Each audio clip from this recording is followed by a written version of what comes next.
a humildade de você entender que para você ter uma performance diferente, você precisa mudar alguma coisa, né? Ninguém consegue os resultados diferentes fazendo a mesma coisa.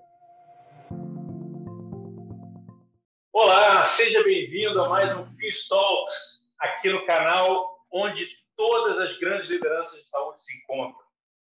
Hoje a gente tem uma convidada mega hiper especial, Elizabeth Vaz, diretora de produtos da Be Ready, Soluções Educacionais de Saúde.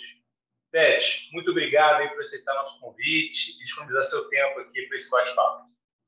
Eu que agradeço pelo convite. É um imenso prazer participar aí desse fórum, né, maravilhoso de saúde. Vamos lá, estou à disposição para a gente bater um papo. Legal. Você que está chegando agora, seja muito bem-vindo. E você que já faz parte aqui da família FIS, fique à vontade. Antes de a gente começar o nosso bate-papo com a Beth, quero lembrar todo mundo de curtir, compartilhar, marcar o sininho aqui no nosso canal, se inscrever e para você ficar por dentro de todas as novidades da iniciativa FIS, e no Instagram seguir o nosso perfil para ficar por dentro de todo o conteúdo. O tema hoje vai ser revalidação de diploma médico, passado e futuro. E Beth, a gente teve esse ano em torno mais ou menos aí de 8 mil inscritos para essa primeira prova, agora nesse primeiro semestre, e vamos ter mais uma prova no segundo semestre desse ano. Ou seja, estão movimentando bastante gente, né? Muita gente se formando em medicina no exterior, em alguns lugares, inclusive, tendo mais alunos brasileiros do que alunos do país onde a universidade está localizada. Essa quantidade de pessoas faz a gente pensar que isso deveria ser uma grande prioridade aqui da estratégia de saúde do Brasil. Não sei se é realmente o caso. Mas antes de a gente falar sobre isso especificamente, eu queria que você falasse um pouquinho, para quem não conhece esse processo, explicar como é que é feita a revalidação de diploma de medicina aqui no Brasil. Tá, joia, vamos lá. Como é que começa esse processo, na verdade, né, Cris? Então, assim, todo médico formado no exterior, independente do país, para que ele possa atuar no Brasil, ele precisa passar por um processo de revalidação. Não sou médico, mas isso acontece com todas as profissões, né? Mas existe um rigor maior na questão da medicina por conta da profissão por si só.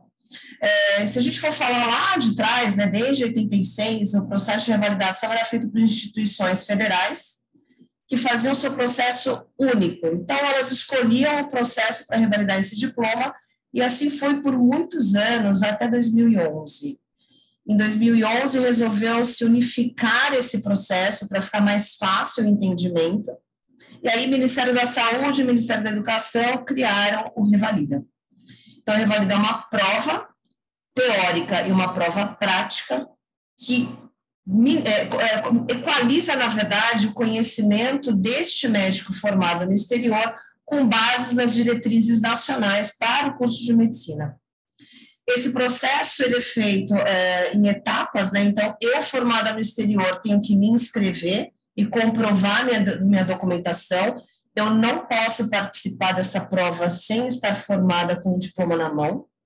A gente sabe que tem casos que acontecem deles participarem, mas é com liminar, né? Então, às vezes eles já estão formados, mas o diploma ainda não saiu pela instituição, então eles entram com essa liminar. Mas é uma condição sine qua non que eles tenham esse diploma na mão para que eles possam participar do processo. Uma vez inscritos, eles aguardam a prova e participam da prova teórica, que, se aprovados com a nota de corte do edital, eles podem participar da prova prática, tá? Além deste processo de revalida, Cris, as instituições federais continuam com os processos deles, tá? Então, a gente tem a UFMT no processo deles, a gente tem a UNIRG agora surgindo com processo novo, a gente tem a UEPA e assim por diante. Então, existe esse caminho que a gente chama da revalidação pelo processo normal, e a gente tem também o processo simples, o simplificado. O que é esse processo simplificado? Que é uma coisa que surgiu aí de 2019 para 2020, que é um processo onde instituições que são acreditadas ali, principalmente do Mercosul, podem fazer essa revalidação simplificada.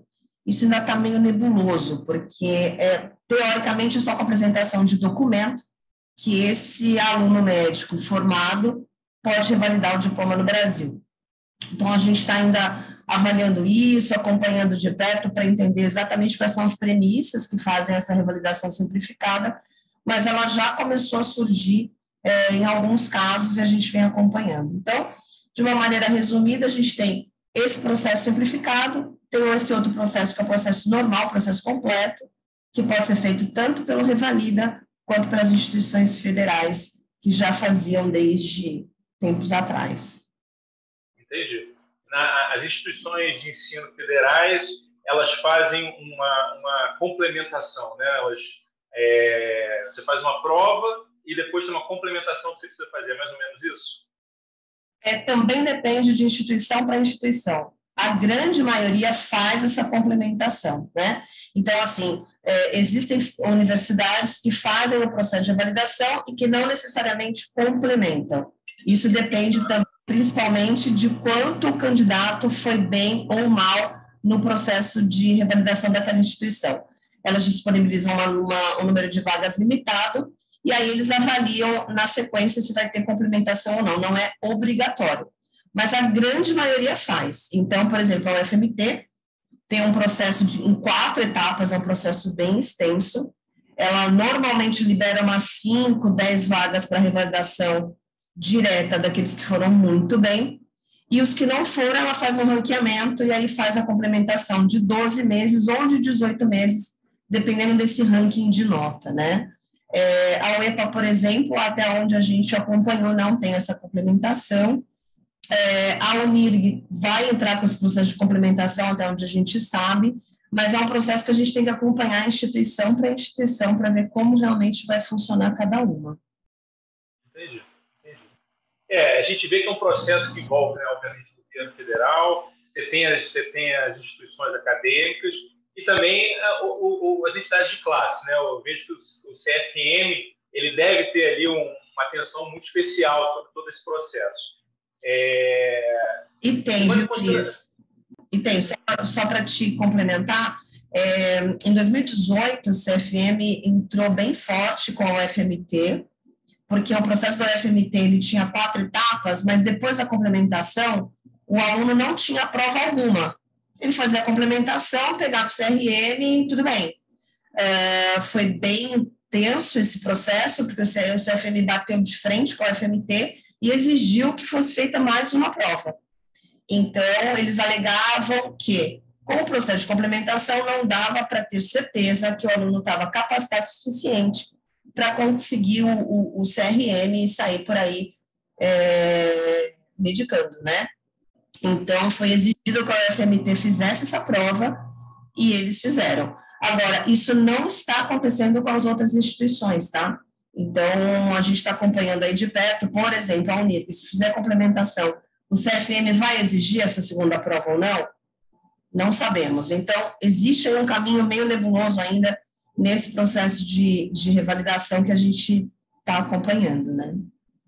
Legal você falar isso. Eu ia até comentar um pouquinho sobre o processo, mas aí esse comentário me trouxe não uma dúvida, mas acho que é uma coisa legal de você falar, porque acho que muita gente tem essa dúvida.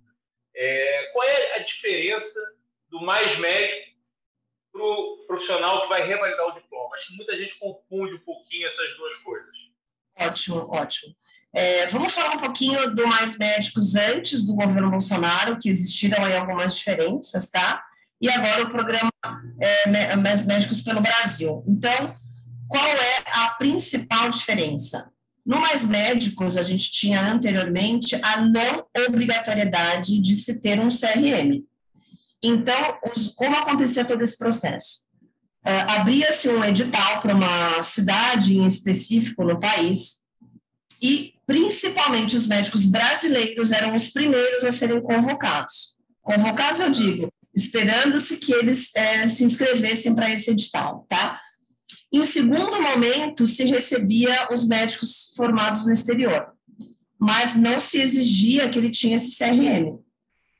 E a avassaladora maioria, né, Cris, eram de médicos do exterior que foram para essas cidades remotas, aonde o médico formado no Brasil não queria ir, né? Então, a grande maioria fica no sul, sudeste, onde realmente existem condições melhores para atuação, né? Quando você vai para uma cidade ribeirinha, a situação de atuação médica é muito mais complexa, muito mais desafiadora.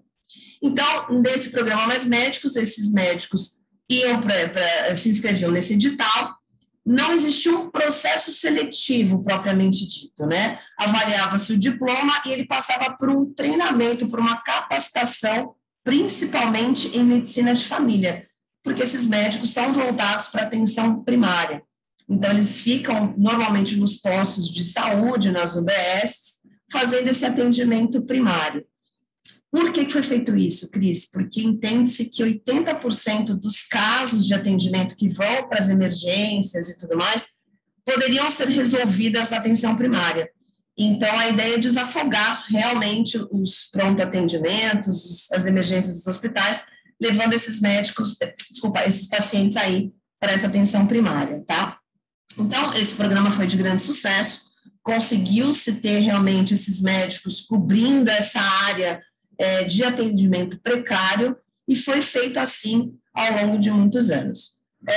Com a saída do PT no governo, e entrando o outro governo, exigiu-se aí um CRM.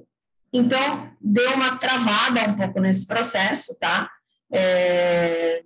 E dificultou um pouco que a gente tivesse alguns médicos formados no exterior para que eles conseguissem atuar.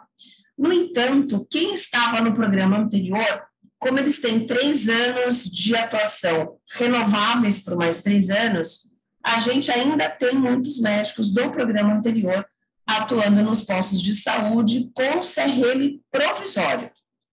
Então, eles obrigatoriamente, para ter a atuação validada no país, eles precisam passar pelo processo de revalidação. Então, eu sou o médico do programa Mais Médicos, tenho como é que eu vou dizer, o direito, né, de atuar no país, eu posso atuar dentro desse guarda-chuva do programa, eu não posso sair daquela cidade. Então, se eu sou da cidade de São Paulo, no programa Mais Médicos, eu não posso atuar no Rio, eu tenho que atuar ali, tá? Durante esse período. Terminou esse período, a única forma de eu continuar atuando no Brasil, é eu revalidando meu diploma. Espero que tenha ficado claro, não sei se você quer... Não, ficou bem claro, ficou bem claro. Eu acho que a dúvida principal era essa, né? Porque as pessoas pensam sobre revalidação de diploma, eu acho que a primeira coisa que vem na cabeça é do médico estrangeiro, mas na verdade não é o caso, né? A gente quando a gente fala de revalida, a grande maioria são brasileiros realmente querendo validar o seu diploma para trabalhar aqui no Brasil, né? Sim, inclusive um aplicativo que saiu agora no próprio site do INEP, muito incrível, assim, ele conta essa história, né, de todo o processo de revalidação através do Revalida pelo Brasil, e ele tem uns dashboards ali muito interessantes. Ali, por exemplo, você consegue ver que 80% dos candidatos que fizeram revalida são brasileiros. Então, a gente tem pouquíssimas inscrições de médicos de nacionalidade diferente da brasileira, né? Então, isso é muito interessante. E aí você consegue ver também nesse dashboard de onde vem a maior parte dos diplomas. Então, você ainda tem a Bolívia em primeiro lugar, depois você vem com o Paraguai, a gente vê Cuba com uma grande representatividade também, e depois pincelados em vários outros locais aí pelo mundo, né? Incluindo, inclusive, Rússia, enfim. Bem interessante esse dashboard para a gente dar uma olhada nesse histórico. Muito legal, muito legal.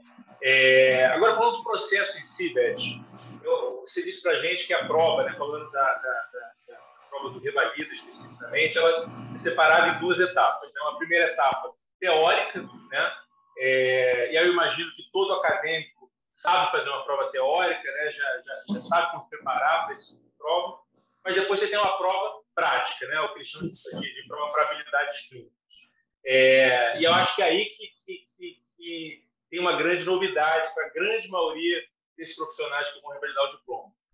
E eu te pergunto o seguinte: qual é a melhor maneira para esse profissional se preparar para uma prova prática de saúde aqui no Brasil? Vamos lá.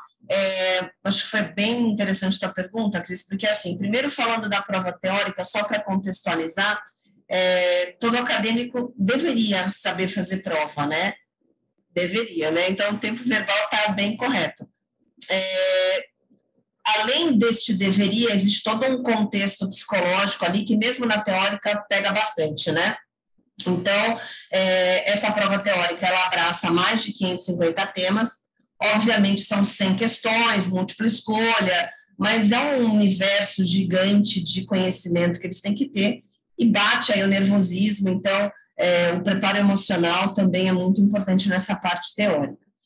Mas, comparando com o preparo para a prova prática, é muito diferente, porque na prova teórica é sim 90% de preparo técnico, né? Ele tem que estudar muito, são minúcias de detalhe de conduta, de diagnósticos diferenciais, de características de cada patologia, e um pouquinho ali do controle emocional, porque quando você está à frente de uma prova teórica, por mais que você não queira, você tem tempo de refletir em cima de cada questão, você consegue, né, ali respirar em cima daquela questão e trazer de volta o seu conhecimento. Então, a questão emocional, ela fica um pouco mais fácil de se controlar.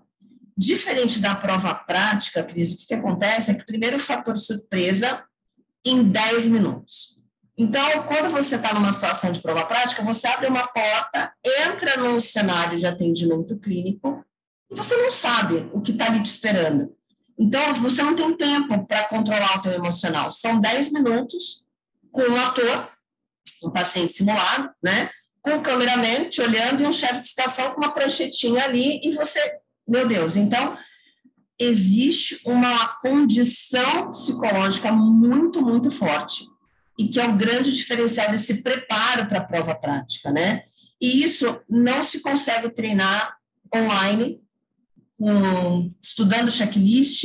Eu posso decorar todos os checklists que tiverem no mundo, eu posso ver todas as encenações que existem, mas na hora que eu me encontro nessa situação, nada substitui essa prática. Então, o preparo para a prova prática é vivenciar a prática, não existe outra condição de se treinar para isso, né? Então, isso é uma coisa que a gente fala muito para os nossos alunos, para os candidatos que estão aí à frente à prova, não se iludam, né? A gente precisa treinar o nosso cérebro para essa situação do desconhecido, para essa situação do inesperado, senão eu travo, eu vou esquecer, né? Vai me dar o famoso branco, e todo aquele meu estudo que eu tive, naquele momento ele vai por água abaixo, né? Então, a gente tem relatos muito interessantes dos nossos alunos que, quando fecha a porta e sai da prova, ele fala, caramba, era sarampo, como é que eu não sabia?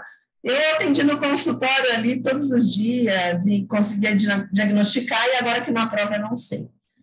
Então, a grande diferença, Cris, é essa, que você, para a prova prática, você precisa vivenciar, né? Você precisa estar exposto àquela situação para que você treine o seu cérebro. Você treinando o seu cérebro, quanto mais vezes você for exposto a isso, mais você tem condições de controlar o seu nervosismo. Isso não é a gente que está falando, né? Isso a gente tem bases ali da neurociência comprovando, a gente tem histórias que comprovam isso, vários exemplos que fazem com que a gente entenda que a nossa metodologia é a mais adequada para esse tipo de treinamento, né? Legal. E é muito interessante você falar isso, Beth, porque, é claro, o objetivo desse médico, dessa médica, né, quando está se preparando, é passar na prova, né? A gente sabe que prova é prova, vida real é vida real. Mas, pelo que você está falando, essa parte comportamental é o fator principal para ele ter sucesso nessa prova prática. E isso é um tema recorrente aqui do Pistol. Se a gente falar sobre questões comportamentais, a gente vai famosos soft skills, habilidades emocionais, né? Você vê a importância disso em toda etapa da vida desse profissional, né? Claro que a gente já falou aqui algumas vezes que o profissional que tem conhecimento maior sobre gerenciamento de crise, gestão de conflito, relacionamento, etc., ele tem muito mais chances de ser um profissional de sucesso. E no caso do médico que está se preparando para essa prova, ele tem muito mais chances de passar nessa prova. Exatamente, Cris, exatamente isso. E assim, a gente finalizou uma turma ontem, né? E a gente teve um exemplo muito interessante de um dos nossos alunos que, ao longo do curso todo, extremamente desequilibrado para poder fazer a prova, uma capacidade incrível, incrível, extremamente genial, era esse aluno. No entanto, na prova, ele simplesmente travou, né? Então, como é que ele destravou? Ele teve que encontrar o gatilho dele. Então, nas nossas conversas, em várias simulações, ele descobriu o gatilho. O gatilho dele era o quê? Gente, eu vou passar na prova. Por incrível que pareça, era ele repetindo para ele mesmo que ele ia passar. Cada um tem o seu gatilho, né? Não existe um único para todo mundo. E foi incrível, porque quando ele chegou na nossa réplica da prova, ele gabaritou. Então, assim, aonde estava o segredo, né? Então, você só vai descobrir praticando. E uma coisa interessante nessas soft skills, Cris, é a humildade de você entender que para você ter uma performance diferente, você precisa mudar alguma coisa, né? Ninguém consegue os resultados diferentes fazendo a mesma coisa.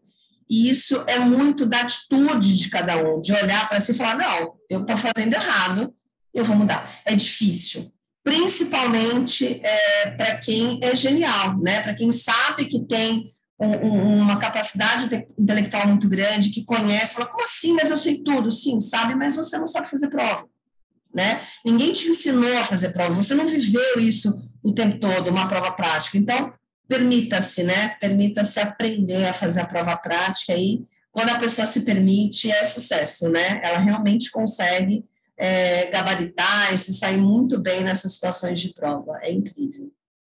Muito legal, Beth, muito legal mesmo. Bom, a gente falou um pouquinho sobre o presente, né? Sobre como é que é feito esse processo hoje. E você mencionou também a importância das políticas públicas, né? Para a realização da prova, para a maneira que a prova é realizada e etc. E a gente vai ter agora uma eleição em outubro. E na sua experiência, Beth, você como grande especialista aí sobre provas práticas, sobre revalidação de diploma, você imagina alguma mudança no processo de revalidação de diploma aí nos próximos anos? Pergunta mole, fácil. Futuróloga. Exato. Olha só, em 2017, me perguntaram num board, numa reunião, numa empresa onde eu participava, em 2016, minto, se eu achava que nos próximos 5 ou 10 anos a Revalida iria acabar. E o board como um todo achava que sim, né? Ah, mas por quê? Imagina, onde já se viu, se vocês vão lá para fora. E, contrariamente a tudo isso, eu nunca achei que fosse acabar em 10 anos, assim como eu não acho que vai acabar nos próximos 10 anos. Independente do governo que entrar, independente da política que for acontecer, o que pode acontecer é esse processo ir minguando, né? De que forma? Se a gente tiver, por exemplo, um processo de revalidação simplificado, toda essa etapa de prova e tudo mais, ela minimiza, então ela facilita o processo. Obviamente, eu não sei se o CFM vai acatar tudo isso, porque existe, e até mesmo a população, né? Então, quem é que acredita essas instituições de fora estarem capacitadas para formar este médico que vai vir atuar aqui no nosso país? É o INEP. Perfeito. Se o CFM tiver esse controle do INEP, eu acho que isso é bem possível de acontecer. Eles fazem esse processo juntos de acreditação e a coisa funciona tranquilamente. Então, o processo de revalidação se torna simplificado, mas ele não acaba, entende, Cris? Eu acho que essa é a grande questão. O que essa eleição pode trazer para a gente? A gente tem ali 2 governos, né? A gente tem o atual e a gente tem o anterior, que está ali meio que brigando, né, para ver se volta ao governo. Polarizando aí. Exatamente. Então, assim, na minha visão, se este governo atual se mantiver no governo, eu entendo que existe uma grande chance, tá, desse processo continuar exatamente como ele está, talvez, às vezes, um pouco mais inflexível, vamos dizer assim, né, dificultando um pouco essa questão das pessoas de fora entrando, enfim, mas que ele se mantenha como ele está. Se a gente tiver um governo anterior, né, entrando o PT, visto que o PT foi o precursor do Revalida, foi quem colocou o Revalida em questão, eu não acredito que ele vai desfazer isso, mas ele pode sim facilitar a vida dessas pessoas, dando mais força para o processo de revalidação simplificado. Até porque é de grande interesse para este governo do PT que se faça essas questões de ter um maior número de médicos nas regiões mais carentes, né? Que foi o grande propósito do Revalida. Então, eu entendo que vão ter essas diferenças aí, dependendo do governo que a gente tiver eleito aí para 2023. Mas eu não acredito que o processo acabe, nem muito menos que não se tenha, né? Ou que não, para todo mundo vai ser uma revalidação das mais difíceis. Eu não acho que vai ser dessa forma. Então, é assim mais ou menos que eu analiso. Legal, Beth, muito legal. Queria agradecer demais o seu tempo, estar aqui com a gente. Imagina, foi um prazer. A gente que trabalha em educação e saúde, a gente sabe da importância do Revalida, a importância desses médicos e médicas vindo aqui no Brasil, não só para estratégia de saúde pública, né, mas para a gente ter cada vez mais profissionais aqui com a gente. Então, eu queria agradecer seu tempo, passar um pouquinho do seu conhecimento aqui com a gente. Foi um prazer, Cris. Eu que agradeço o convite. Foi uma honra poder falar um pouquinho aí com vocês. Obrigada. Legal. Você que assistiu a gente, muito obrigado. Mas antes de sair, não se esqueça, se cadastre aqui no nosso canal, marca o sininho, segue a gente nas nossas redes sociais, tenho certeza que você não vai se arrepender. Pessoal, muito obrigado e até o próximo Talks.